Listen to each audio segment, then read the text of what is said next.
Hello, another Top Gear review, Series 23, Episode 5. Last week I did Episodes 3 and 4 together because I was on holiday, but this week I was at home, so I watched it. I was disappointed, to be honest with you. It's not getting any better, really. According to this morning's papers, Matt LeBlanc has said he will not do another series as Chris Evans is presenting. Well, that's music to my ears. I did say in the very first of these videos that Matt LeBlanc would grow into this. He's obviously got skills as a Hollywood actor, for God's sake. And he has. His films have always been very good. His studio presenting is getting better. A lot better. But still, why are the BBC persisting with this Chris Evans malarkey?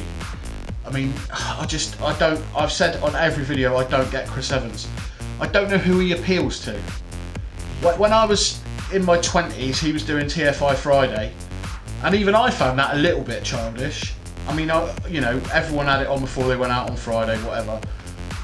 I found it boring. It's just a ginger dick shouting for no reason, and he's just brought that to Top Gear.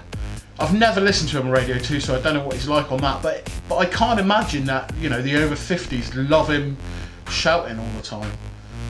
Maybe he doesn't do it on the radio, I don't know. Let me know in the comments below if he does. I shouldn't think he does, or he wouldn't have been there for so long. I can't see a future of Top Gear with him in it. He comes across as a dick. Now, I don't mean that in a derogatory way, although it's obviously a derogatory word, but what I mean is there's no warmth to him. You don't empathise with him. You don't want him to do well in the challenges. You don't feel like he could be your friend, and I think that's what being a good TV presenter is all about. You buy into their character, their TV persona, and they are sort of friends to you. Although you don't go down the pub with them, you look forward to seeing them. You know, you talk about with your mates. Oh, did you see blah blah last night on the telly? And all everyone does. I speak to a lot of people about this, obviously, because I'm making this set of videos, and everyone hates him. No one's got a nice word to say about him. Even my brother, who is the most level-headed and sort of sees every side of everything, although he disagrees with how I describe him, he still doesn't like Top Gear with him in it. Or maybe I should put that in because he does quite like it. But he doesn't like it as much as he should do. That's what I'll say, in case he's watching, which I hope he is. Episode 5. We had the opening film. Unfortunately, this week was back with Chris Evans. Again, you know, you see little cuts of him driving around a corner at 40 miles an hour, then it cuts away to a stunt driver driving around a corner at 80 miles an hour. I don't understand why he's there. He can't drive a fucking car fast. That is my main problem with him, apart from the fact he's a shouty ginger twit. So what you've got to ask yourself is, what does he bring to the show? Apart from a tatty pair of boots, which he can't even tuck his jeans over. He brings nothing. There's no charisma, no warmth, there's no empathy with him. I've yet to meet anyone who empathises with Chris Evans. Most people want him just to die, you know, and everyone else would be happy if they never saw him again. Rory Reid and Chris Harris are two very, very good hosts. Chris Harris can drive fast, racy, I will say, while talking to the camera. You know, he's not sick when he's a passenger in a car going around a racetrack.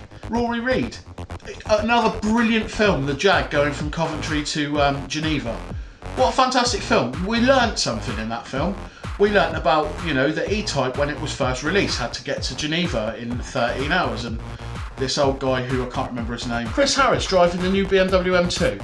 What a brilliant film. Informative, witty, funny. You felt for him, you believed what he said. Like, he's talking and you're thinking, oh, that sounds reasonable.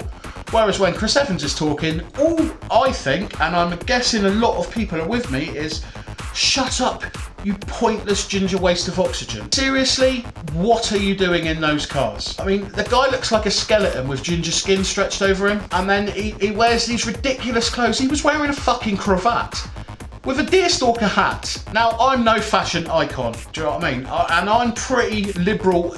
Wear what you want to wear if it makes you feel comfortable, but for fuck's sake, if you're going on telly, if you go into a job interview, you wouldn't go in a pair of Speedos, unless it was for a Speedo modelling job. But you know, you're going for a normal job, you dress up, you look nice, you try and impress. You're going on British telly, the biggest show on BBC Two, the biggest and factual show in the world, makes the BBC a tremendous amount of money.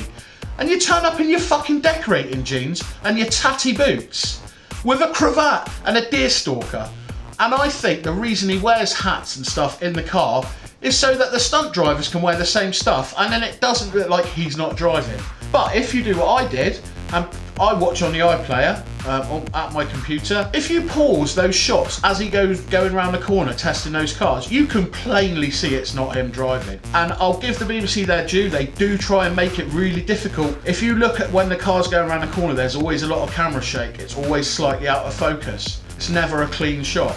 So it is hard to decipher, but I'm pretty sure, I would bet 10 quid that 90% of those shots of cars drifting around the corner on Chris Evans' film, it's not Chris Evans driving. So, conclusions. It was slightly better. The films were more informative. There was a point to them. The Rolls Royce thing was a little bit light. They didn't really go into that much details about the two different cars. Obviously one's new and one's old, so you can't really compare them like that. But I can't help feeling, and this is the overriding thought, and maybe it's me, that if that was Hammond, May and Clarkson doing it, or just two of the three, even if it was just May and Hammond, forget Jeremy Clarkson, that film would have been 10 times better, just because the way they bounce off each other. Now, it's starting to look pretty obvious that Matt LeBlanc doesn't really like Chris Evans. From what I've read in the papers, take it with a pinch of salt, but Evans is a bit of an arsehole on set, apparently. And you know, and judging from what I see, I'm inclined to believe that. I want to believe that. Whether it's true or not, I'm gonna believe that Chris Evans is a knob. So the next episode is episode 6, which I believe is the last one of this series. So we'll have to wait and see. But you know, a really poor start. The viewers have dropped off week on week on week. They went slightly back up this week, mainly because people thought Chris Evans had been sacked because they misread the papers to say that LeBlanc wouldn't do it again with Chris Evans. So it peaked at 3 million this week,